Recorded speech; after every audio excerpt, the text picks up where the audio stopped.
पुण्यश्लोक अहिल्यादेवी होळकर शेतकरी कर्जमुक्ती योजना 2026 अंतर्गत शेतकऱ्यांना 2 लाख रुपयांपर्यंतची कर्जमुक्ती मिळणार आहे।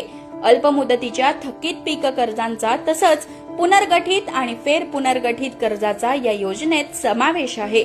2 लाखांपेक्षा जास्त कर्ज असणाऱ्या शेतकऱ्यांनी स्वतःचा हिस्सा भरल्यानंतर 2 लाख रुपयांपर्यंतची रक्कम शासन भरणार आहे। समजा एखाद्या शेतकऱ्याचे 2,10,000 रुपयांचे कर्ज थकीत असेल तर त्या शेतकऱ्याने वरचे 10,000 रुपये भरल्यानंतर 2 लाख रुपयांपर्यंतची रक्कम शासन भरणार आहे। या योजनेमुळे शेतकऱ्यांना पुन्हा कर्ज मिळण्याचा मार्ग सुकर होणार आहे। तसंच या योजनेत जमीन धारणेची अट नाही। नियमित कर्जफेड करणाऱ्या शेतकऱ्यांना 50,000 रुपयांपर्यंत प्रोत्साहन लाभ सुद्धा मिळणार आहे। आता पाहूयात या योजनेचा लाभ कोणाला मिळू शकणार नाही।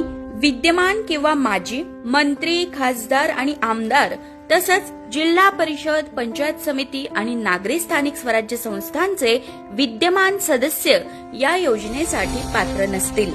तसंच ज्यांचे मासिक वेतन 25,000 रुपयांपेक्षा जास्त आहे असे केंद्र किंवा राज्य शासनातील अधिकारी आणि कर्मचारी या योजनेसाठी पात्र नसतील।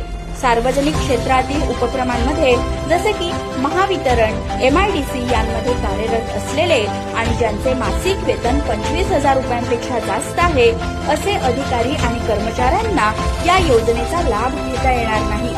शेती व्यतिरिक्तच्या उत्पन्नावर आयकर भरणाऱ्या व्यक्ती सुद्धा या योजनेचा लाभ घेऊ शकणार नाहीत। ज्यांचे निवृत्ती वेतन 25,000 रुपयांपेक्षा अधिक आहे अशा निवृत्ती वेतनधारकांनाही या योजनेचा लाभ मिळू शकणार नाही।